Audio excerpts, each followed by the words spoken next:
Ryan, thank you so much for the time. How you doing today? I'm great, man. Thank you for having me. Oh, it's my pleasure. So I have the honor of speaking with a number of stand-up comedians, but not many stand-up comedians who I have as much, if not more, admiration for their interview skills than I do their comedic stylings. You are squarely in that category, though. To let people know, because I receive some compliments on the interviews that I conduct. My process, my prep has to do with going and listening to the people that I'm about to talk to have other conversations to try and get a better feel for who and what they are and to really to try and avoid asking some of the same questions from those who know what they're doing. You're one of those guys that whenever I see a comedian's name pop up on the Honeydew podcast or now the Wayback podcast, that I make sure to listen because one, it's entertaining, but two, you do a phenomenal job. So thank you so much for the work that you do behind the microphone in a recording studio. And thank you very much for saying that. I genuinely appreciate it. When did you realize that interviewing people is something that you liked doing and were also really good at too, Ryan? Um, that's a good question. I think I realized, well, it's funny. I had a podcast before the Honeydew called The Crab Feast. I used to do with Jay Larson, and it was just a generic storytelling podcast. So we weren't interviewing so much in a way that it was like, tell us this or that. It was like, hey, I'm going to tell you a story about a near death experience. I'm going to tell you a story about a car crash. I'm going to tell you a story about a crazy flight I had or whatever you came in with. It wasn't until the Honeydew where I started the focus of like, all right, all these stories are great, but I just want to talk about the specific lowlights of your life and find humor in that if we can. And that's where I started to really interview people, I think. So I would have to say 2019, 5 years ago. Wow. Well, how much of that is rooted in your past? Now, we're not going to go into it. There are plenty of other conversations that you've had that really delve deeper into that. But how much of that is rooted in you trying to find humor in the darkness and the crazy stuff that you've dealt with in your childhood and beyond? Since the time I can remember beginning to remember things, it has always been that way. It's all my family's been that way. Even in my first album, I talk about we had a family death pool going at one point because so many of them were dropping. We're like, good God, it was just nonstop. And, it's that old adage, if you don't laugh, you'll cry. And, we definitely have our tears and stuff, but it's something where it also has made me fall in love with comedians all over again, too, because obviously I'm a big fan of us. And hearing people come in and tell me things I don't know about them. I've worked with these people over 20 years, and I'm like, you what? That happened to you? And then also for them to find humor in it. Yeah, it's been awesome. So I would say really that at that point when I knew I always love talking to people. I have that I don't know if it's a blessing or a curse, but any Joe on the streets coming over to talk to me, they all love to come. I'm a freak magnet, and I've talked to them over the years. And so I feel like I've worked so many different jobs in my life, and I've lived in different places, and I feel like I can just, I don't know, I feel like I could talk to anybody for an hour. Yeah, learning their story, if nothing else. What's the craziest job that you've ever worked? Craziest. Ooh, let's see. I mean, the craziest would have been at the junkyard. When I was in middle school, my friend's dad owned a junkyard. And so from middle school to all the way into college, we worked there. Once we started driving, we would deliver parts and stuff. But so, well, this is the job in middle school where guys would come in.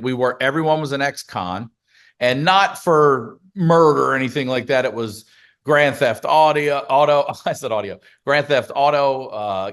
Stealing that kind of shit. But they're all like middle school dropouts, high school dropouts, and they're coming in on cocaine in the morning and everything. And we're just watching this as middle schoolers and like, oh, and that's when I was like, oh, that's what cocaine does. Okay.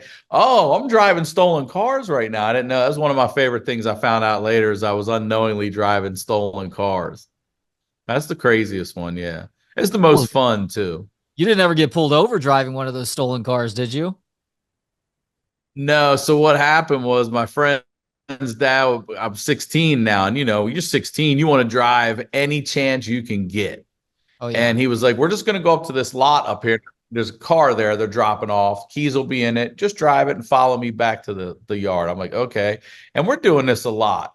And every time I get in, the keys are in the visor. When I pull it down, they drop in my lap. Every time, as if there was a conversation about where to leave the keys. They were never in the console or the glove box, you know. And then one day it dawned on me, like, the hell's going on here? And then I figured out, like, oh, and then later I find out that these are people they know. Some of them we went to high school with, their parents would do it. They would report their car stolen, leave it in a lot. I'm unknowingly driving that stolen car back to have it scrapped and made disappear.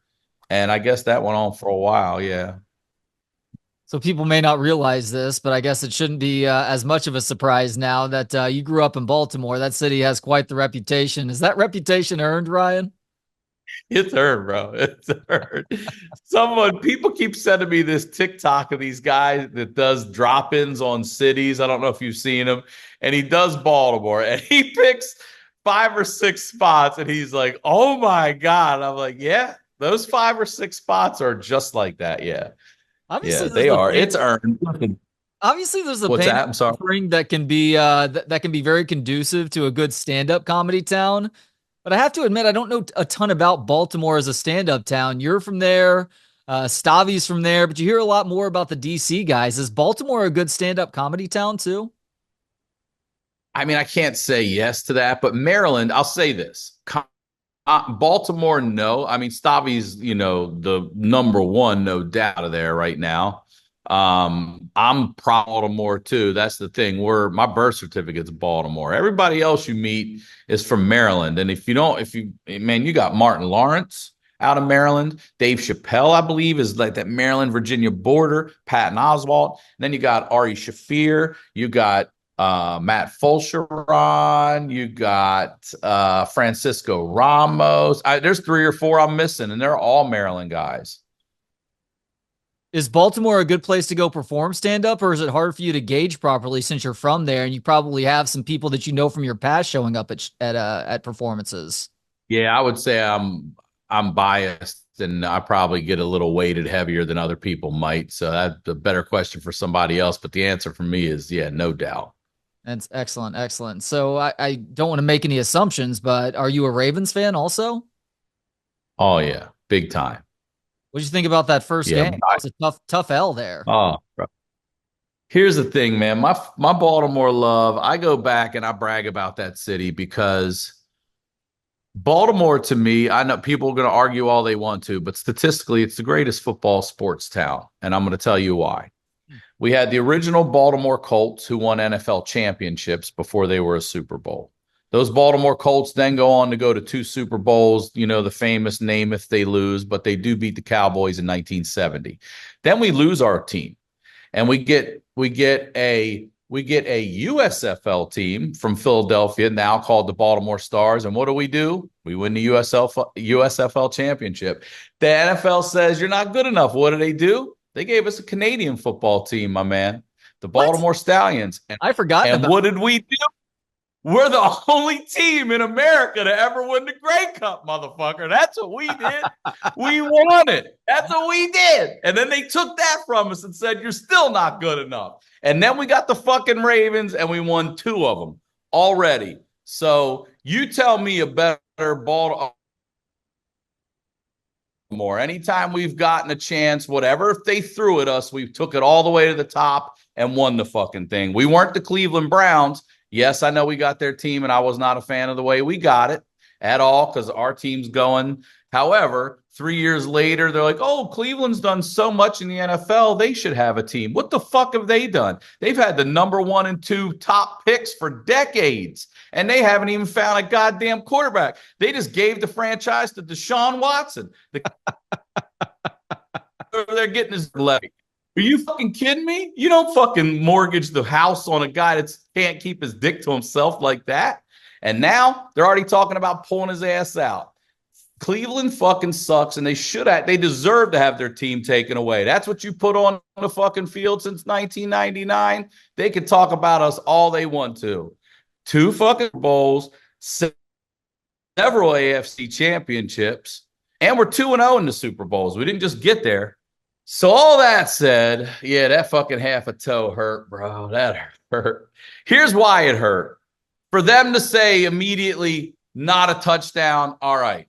It's that adrenaline rush of it is good. And you're like, fuck yeah. And then it's like, all right, hold on. Oh, never mind. That's worse. That's worse than nope, nope, nope, nope. And then if you go back and watch and you're like, yeah, it is, that's a better rush than, yeah. Oh, I hate the term it's a game of inches, but then you see that and you can't argue it. I You think can't Lamar argue it. Jackson is good enough to win a Super Bowl with you guys. He's obviously one of the best competitors in the league. I just wonder about his consistency as a thrower at times. You got to hit these throws intermediate and downfield at a greater clip if you're going to win games against top flight defenses on the brightest stage. All right. Can I answer your question with a question? Sure. All right. If I told you you have Tony Banks and Trent Dilfer, are you taking those two over Lamar Jackson? I'll bet you're not. I'll bet you're not. But guess what? Those two dudes combined to win a Super Bowl. Joe Flacco, people talk about him all you want. Joe Flacco was January Joe, and he wasn't fucking flashy or anything. But I'll take a January Joe Flacco over a Peyton Manning postseason or a Tony Romo postseason. Throw Dak Prescott in there too. Dak just got Or hooked up. Dak Prescott. Thank you. This needed to Thank you be a very much. proven You're year right. for him, and for whatever reason, they decided to back the Brink truck up Yep. to start the year. But he hasn't done squat in the postseason. He doesn't really perform No. that well against good competition, too. At least Lamar has at least a little bit of a track Uh-oh. record against good teams in the regular season. I there's no doubt we can win multiple Super Bowls with Lamar. No doubt. I'll say I'm with you. If there's a strike against Lamar, and there's one against every quarterback, right? His deep ball is not what it needs to be, for sure. If he puts touch on that deep ball, it's over. But that's also like, oh my God, Shaq can make all his free throws too. Everybody's got a weak spot in their game, you know.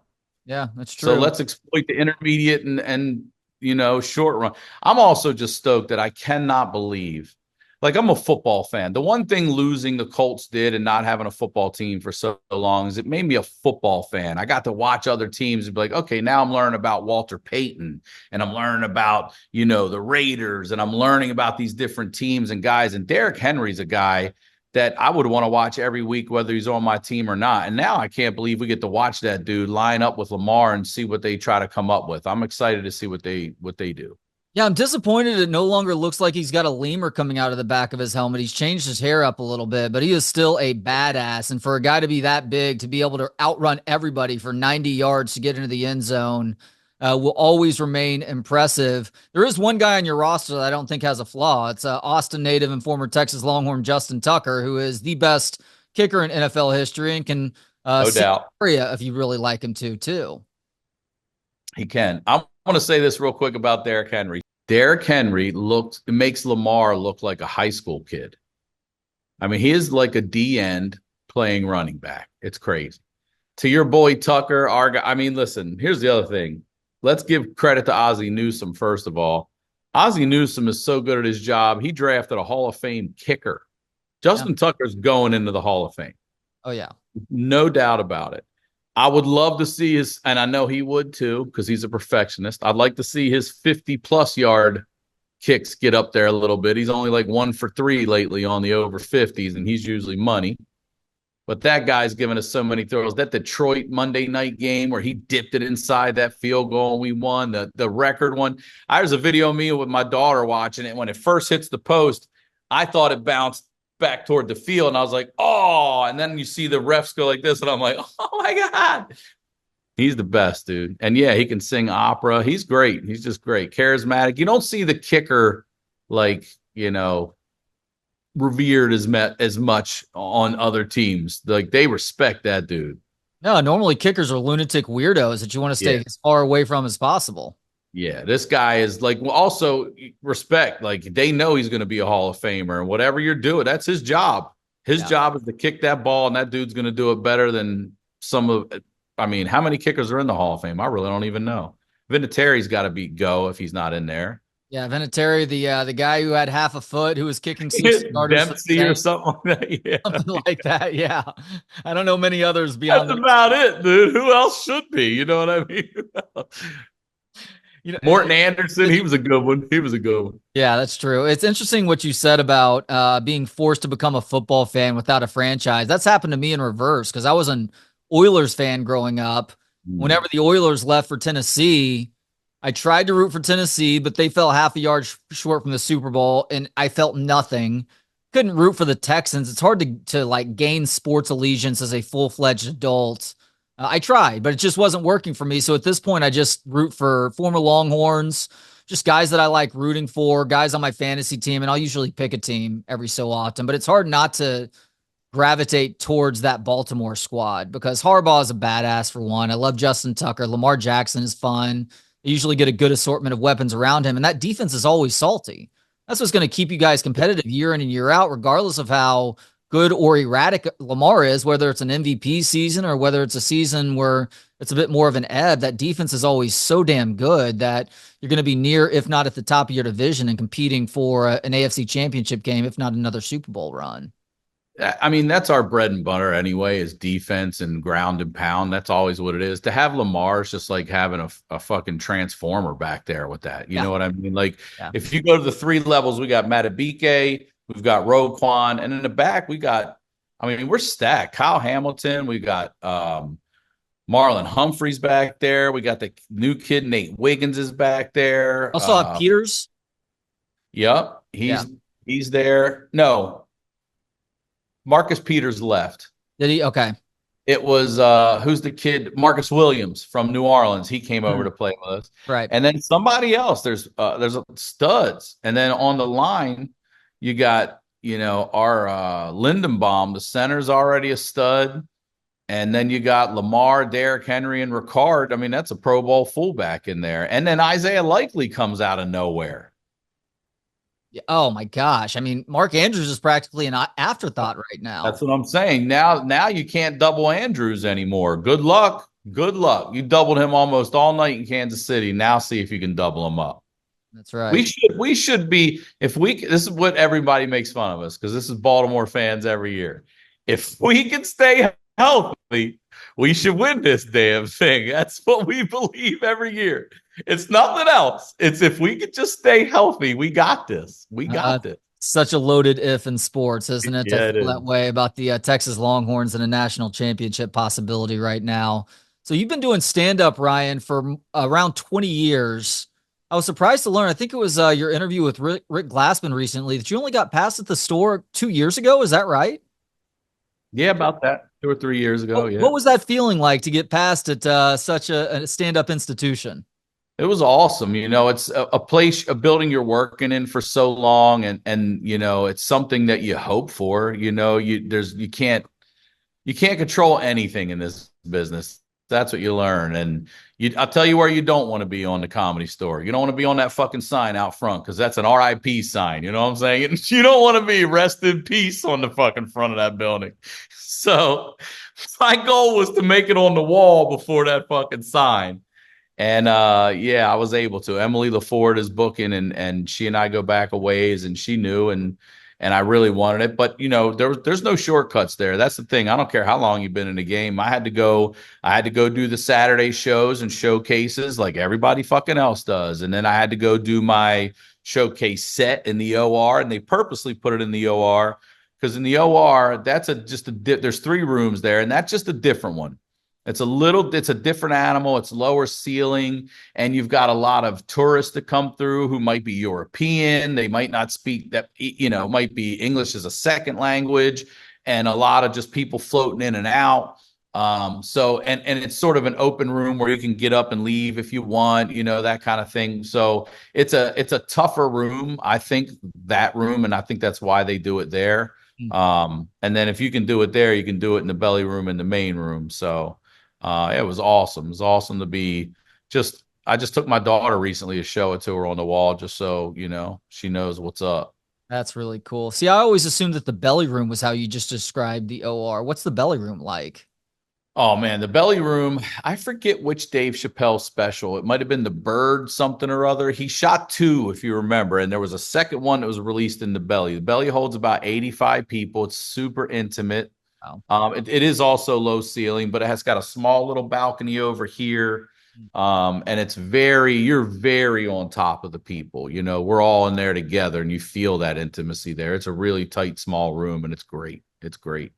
Ultimately, the answer is any room full of people that's laughing hard at your jokes. But do you have a favorite type of venue to perform in? Because typically, when I ask comedians about this, it is that 2 to 3 to maybe 400 seat venue that has really good Mhm. acoustics. Is That's it. that right?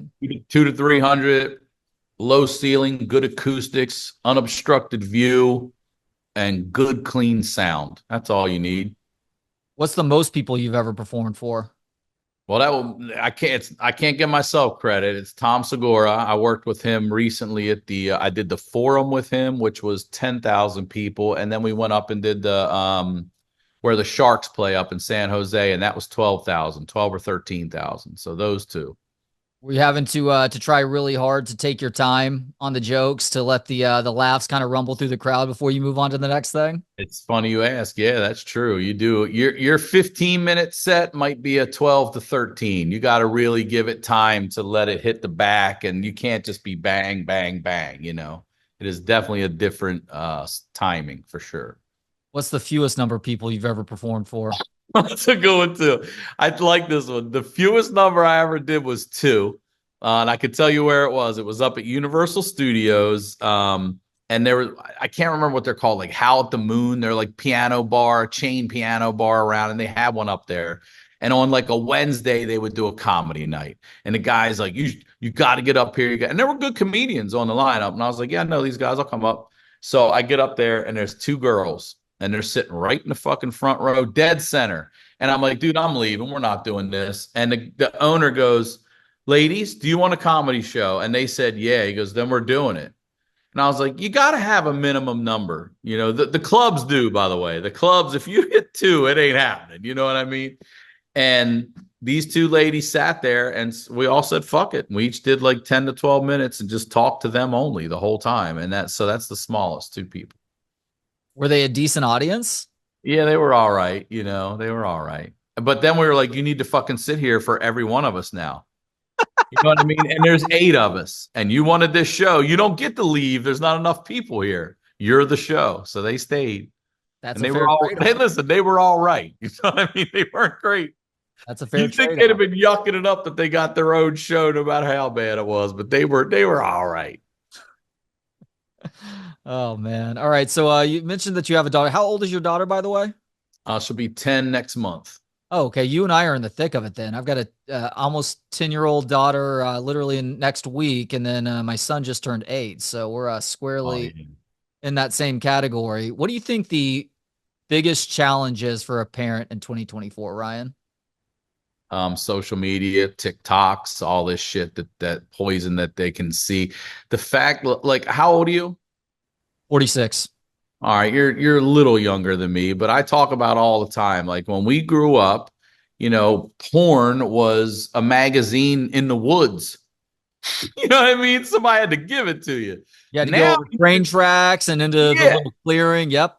now you can get on and see beheadings and anything else you want on the internet. So that I think is our biggest. It's like, you know, how'd you learn about that? And usually it was like, well, John's older brother told us. And then you can go narrow that shit down. Now it's like, well, I went to this website over here. Like, what? I don't even know what to do. That's my biggest one. Yeah. Yeah, you used to have to go figure out how to get a Faces of Death video. 100%, dude. You're 100%. like, wait a second, is that quartering? Was that real, or is that a dummy that just had Yeah. those arms and legs pulled off? And we're all sharing that VHS too. We're not going to a .com where we're all watching it and having watch parties and reaction videos and shit. I mean, it's crazy now.